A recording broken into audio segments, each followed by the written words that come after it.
This is Volusia Today, a public information radio program brought to you by the County of Volusia. Here is your host, Kevin Captain. Good morning and welcome to Volusia Today. I'm Kevin Captain, the county's Community Information Director. Thank you so much for listening to Volusia Today. It's made possible by our sponsors, the Daytona Beach International Airport, the Ocean Center, Volusia Recycles, and Votran Public Transportation. Today I'm joined by co-host Clayton Jackson. Good morning, Clayton. Good morning, Kevin. How are you doing this morning? I'm doing great. So it's our last show for the calendar year. Believe it or not, a whole year has gone by, and we always like to have the last show with County Manager George Recktenwald. So he's with us here in the studio. Good morning, George. Hey, good morning, Kevin. Thanks so much for being here. So, boy, a lot's transpired in 2022, and there's a couple of things that certainly stick out for us, and we know it's the hurricanes and what we went through and all the significant coastal damage that we experienced. And I've heard you say before in some of the press conferences that, you know, we've never been through this before. And so from your perspective, George, what did we learn? Well, I think one thing we learned for sure is that no two storms are alike. And, you know, if you think back when Ian was coming at us and then, of course, eventually Nicole, you know, a lot of the focus was down in southwest Florida where it should have been because it was certainly, I think now they've actually reclassified it as a Category 5. But what do those classifications mean? I think people they focus so much on that. And, you know, by the time it was here, it was going to be only a 1. But the damage, of course, was significant, irregardless of the category. And I think people, you know, need to really step back away from, you know, making decisions just based on what category, because there's so many different variables that are associated with a storm. And of course, what happened with Ian, you know, is it slowed down. And while it wasn't as powerful of a wind maker, but of course, it stayed over a long period of time and dumped historic levels of rain. You know, over 21 inches in the New Smyrna area, and through the rest of the county, 15 inches was about the average. To give some idea to that, I don't think we've ever had anything greater than 7 inches in a single day in most of the county. So that's just a, you know, something that, again, but that was a Category 1 storm when it came here. And then the damage it wreaked out on the beach for, again, being a flood and a rainmaker.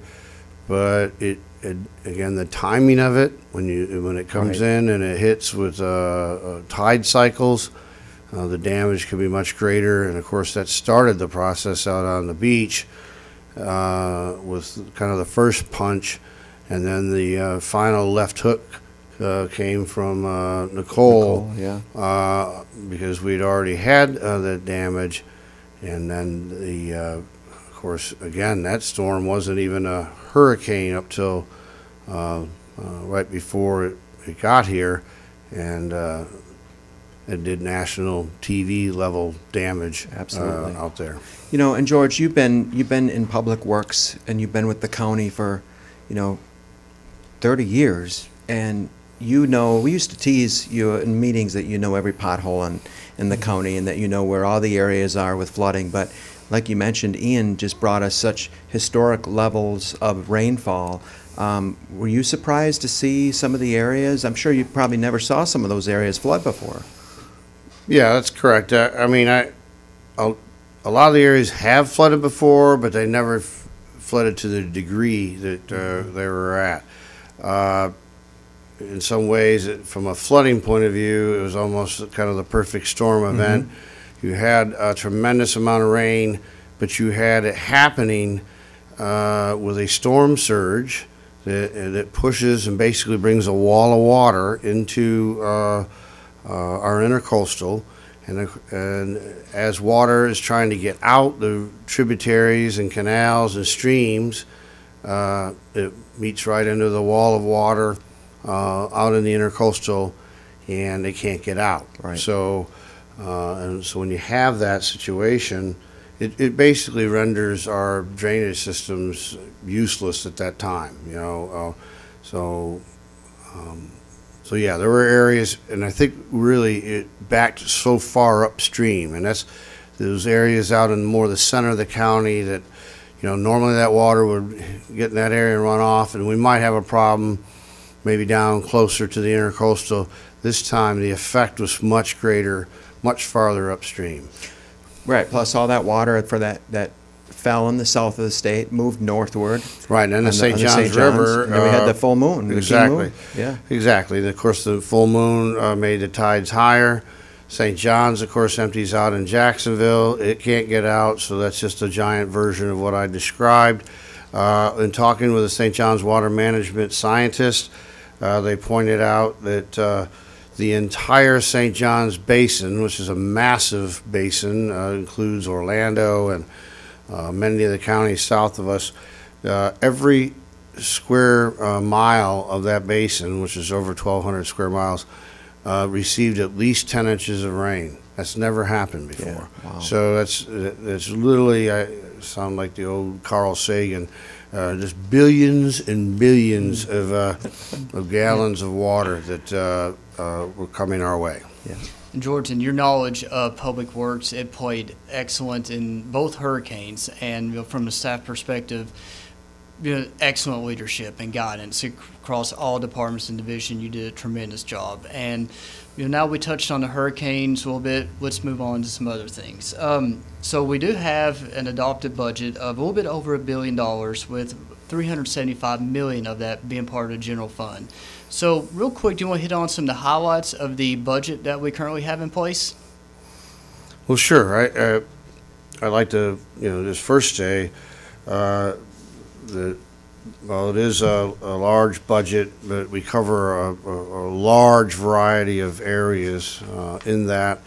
And the budget number can be a little deceiving because, it entails capital projects, grants, the things that we got through the years. So I think one of the most significant things in putting the budget together was that we were at a rollback tax rate, meaning we only charged or only collected the same amount of monies in the property tax fund, especially the general fund and the MSD. Fire fund was left at the same tax rate.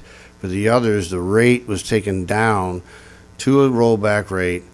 Also, some of your other, like library, the other ones that were property tax, they were taken rolled back, and so the only extra money they would get would be just new buildings, new structures, new construction that was brought on, but everybody else, that was a rollback rate. So we were able to do that and still, have a good focus on public protection.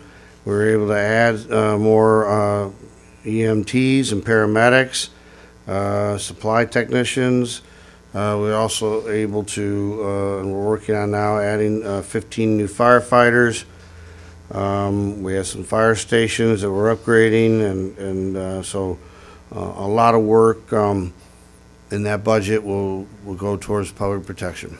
Plus the other, feather in the hat when it comes to budget too. We got the Management and Budget Division of the county received the Government Finance Officers Association Distinguished Budget Award, and that was more than just this year too. Yeah, we win, and what that means is that our format of our budget is deemed to be award-winning, and that the way we lay it out so that people can understand it and see it, and that's why it's award-winning. Not how big it is. Right. It has to do with the way they put it together, and people don't realize we started with budget meetings on these various areas way back in I think it was February, March time frame.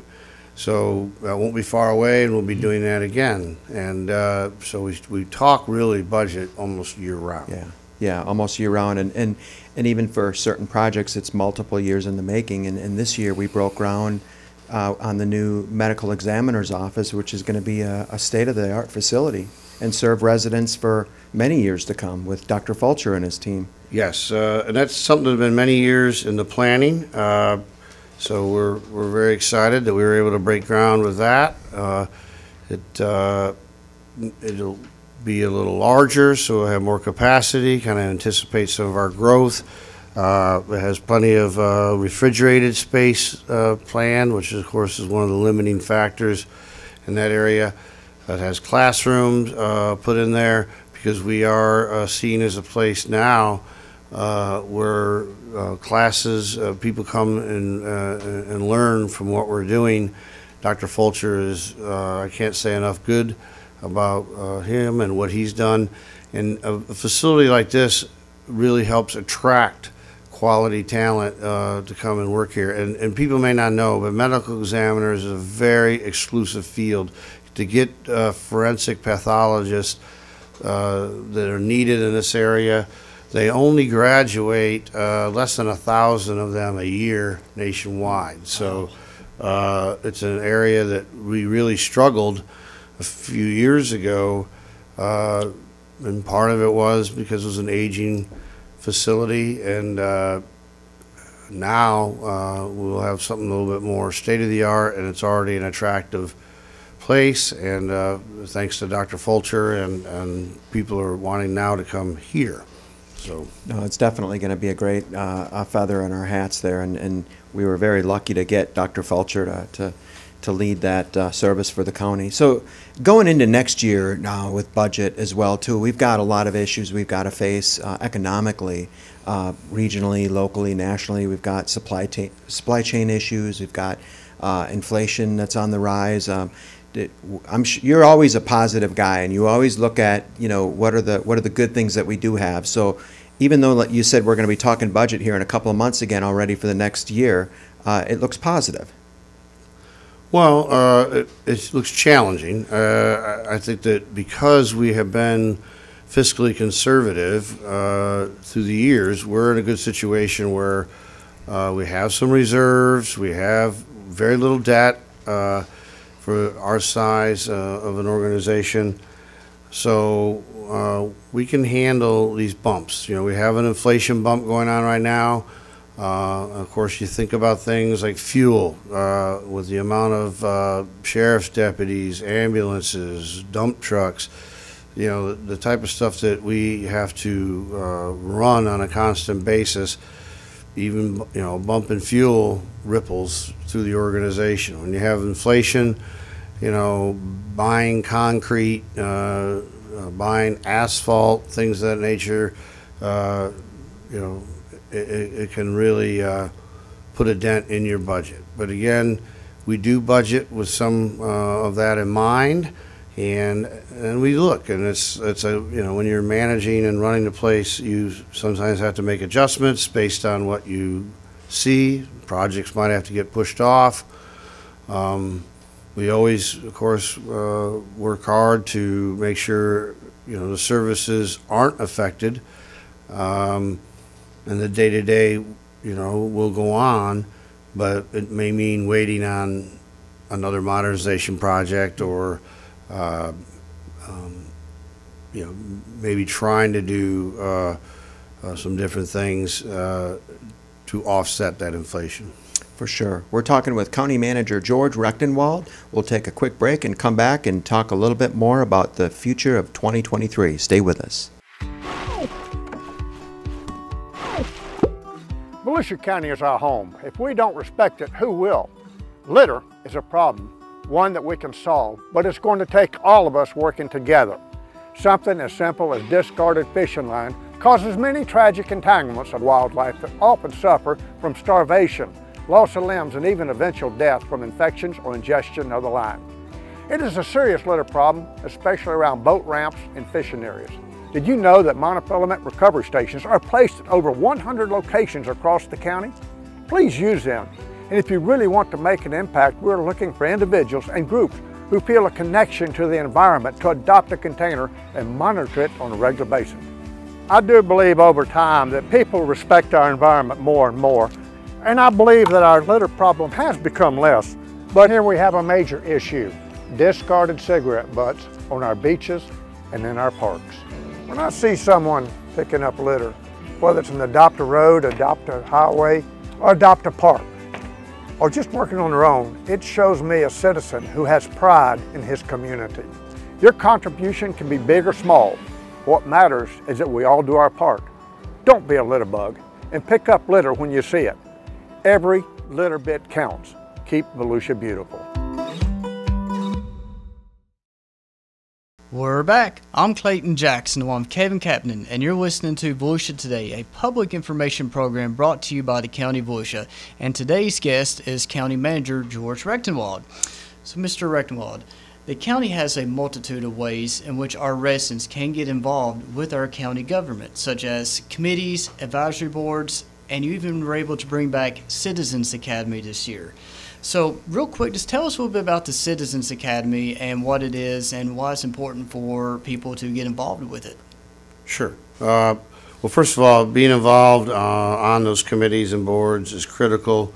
They are a way that the community at large can be involved. Some of these things like the code board or the construction licensing board, these are where our citizens are here making rules, working with our local government. So you have basically your neighbors helping neighbors, people here locally making local decisions.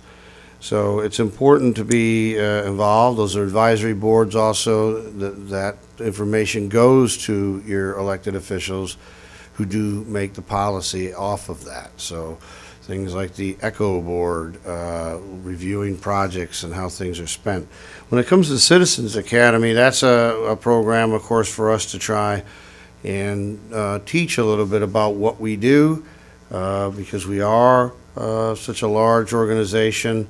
We're almost 50 different little businesses. If you think of not even little, a lot of those areas are as large as a city. So it's important that people learn about the government that they have. It's their government. And I do find, through the years, you take your tax bill, for instance, it's sometimes, we'll get phone calls, wondering why their taxes went up, and, they really need to understand what's on that bill and what board or body actually controls that particular item, because it's not the county necessarily. The county is charged by statute to be the organization that, of course, puts out the tax bill and then gets collected. And you have constitutional officers, the property appraiser, and the tax collector that do the nuts and bolts of that. But, of course, what's on there are the various other boards and government entities. It's not just the county. The county itself takes care of the county general fund. There's about, I think, 8 funds on that bill, potentially. Now, if you live out in the unincorporated county, you're in a municipal service district, and you'll have that on there, and you'll have the fire fund on there. But if you live, say, in the city of Daytona Beach, you will not have those 2 areas, but you'll have the city of Daytona Beach and what their taxes, your school board taxes. So those are things that are, again, all those individual boards, government entities are what makes up that bill. A lot of people don't know that, and then you might want to go learn about, well, what's in the county general fund? What organizations, what does it run? Do you know about the county airport? Do you know that's what they call an enterprise fund? No tax money goes to the, no local tax money goes to the airport. It's part of a big federal airport system, so a lot of that is funded through the FAA.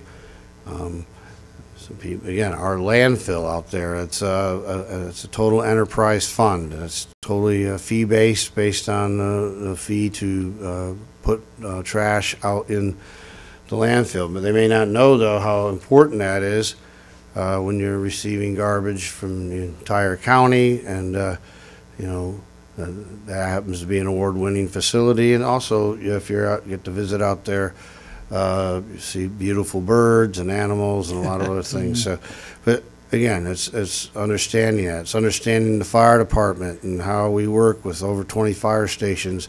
But a lot of people live in the city, and they have a city fire department. How do they work together? So it's important if they can take the time. We have tried to modify the program from years past and put good portions of it online or this new virtual technology, virtual meetings.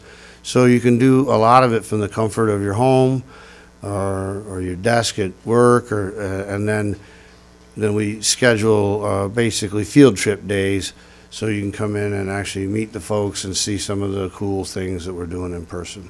And speaking of Citizens Academy, George, if for those residents who are interested, they can go to volusia.org. They can click on the government tab and click on Citizens Academy, or just put it in the search bar and sign up for the next session. So, you know, we're going into a new year, George. You've been, you've seen and done a lot in county government, and in going into a new year, you've also seen a lot of change. You've also promoted change. I think you've certainly said it's the only constant. What do you see going into 23? We've got a new council that we're installing. Again, you mentioned we've got some economic challenges budgetarily facing us. But again, like I always say, you're always positive about the future. And what do you think we got in store for us the next year? Well, we do have, it'll be a totally new council with 5 of the 7 members will be new. I'm looking forward to working with them as the policymakers. So that will definitely be a change. And of course, you know, a few years ago we went through Amendment 10 that changed our structure a little bit and added the constitutional officers. So again, it's going to be more important than ever to be collaborative as we have in order to be efficient and keep costs down. We need to be able to work together so that we don't have overlap with cities, and make sure those services can be delivered in an efficient manner. So again, that definitely requires that kind of collaboration. Sometimes, you know, I think we get wrapped up in the day-to-day, but we need to be thinking out ahead of how we consolidate things and continue to be efficient in a very expensive world that we live in. And that'll be some of our challenges going forward with these services. Things like, you know, your EMS ambulance service grows at just a tremendous rate. You know, are there things that can happen in medicine and technology that maybe we don't have to transport you? You know, you have emergency rooms that are stuffed and backed up, and so are there ways we can help with that? So we have to rethink these things, and we'll be doing that. That will be your challenges. But the good news is we still, even with inflation and with what's going on, we're doing very well out there. I mean, I do need to say to those out there, yes, we took a hit on our beach, but remember our beach is, you know, nearly 50 miles of beach, and the damage, while greater than ever before, but a lot of it was residential, and a lot of it was in, you know, a certain area. So we're open for business. We have a lot of beach that you can come and enjoy. Our businesses are doing well. People are still wanting to come to Daytona, also locate their business here. And of course, we're involved with a lot of that. So a lot of reasons to be positive. We've been discovered, so to speak, or rediscovered. Remember, we're the intersection of I-4 and I-95, and we have a wonderful airport, and people are actually interested in, I think, expanding our flights at the airport as well. Definitely growing, yes. We'll take our last break here with Volusia Today, and we'll come back and we'll wrap up the show with County Manager George Recktenwald. Stay with us. Volusia County is our home, and if we don't respect it, who will? Litter is definitely a problem, one that we can solve, but it's going to take all of us working together. Unfortunately, trash is littered on our roadside every day, but you can help clean up this messy eyesore. Did you know that Volusia County has an Adopt a Road program? We have residents, civic organizations, neighborhood groups, and churches, And you can all demonstrate community pride and help keep our roadways litter-free. Equipment for cleanup efforts is supplied, along with pickup and disposal of the trash collected. And an Adopt a Road sign will be placed at each end of the adopted section with your group or organization's name. There are still sections of the pristine Ormond Loop available for adoption. And even if you can't commit to an Adopt a Road, there are still ways to make an impact. While driving, secure your load. Don't throw cigarette butts or trash out the window. And if you see litter on the roadways, please report it. What matters is that we all do our part. Don't be a litter bug. And pick up litter when you see it, because every litter bit counts. And keep Volusia beautiful.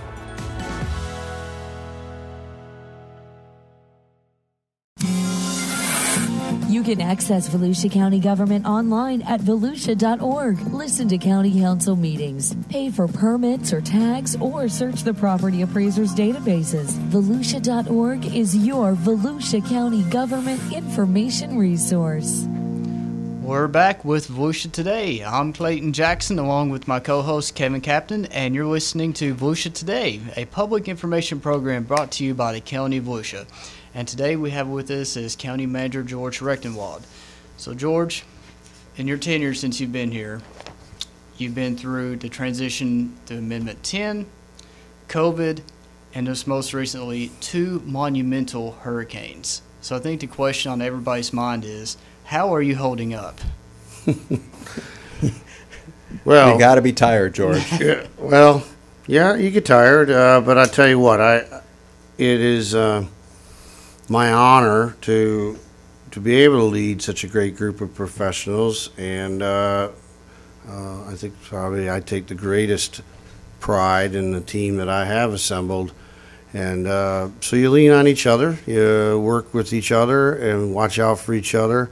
I really try to have a team atmosphere. I played team sports in school and took a lot out of that, and that's what we try to foster. And so not everyone gets the load. You think like right now on the beach, our coastal director, our beach patrol folks carrying a heavy load, but we bring in Public Works and others to help out and spread that load out. But going through the years, working, I work very well with the sheriff. I think we've done some really cool things to make sure we're working together.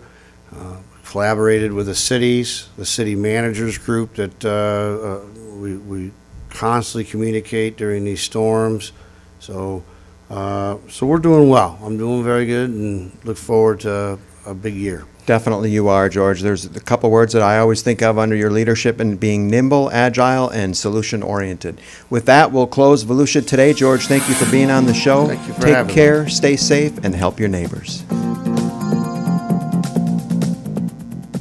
If you have a comment about Volusia Today, or if there is a topic you would like to hear featured, please contact Volusia County Community Information at 1-866-345-0345.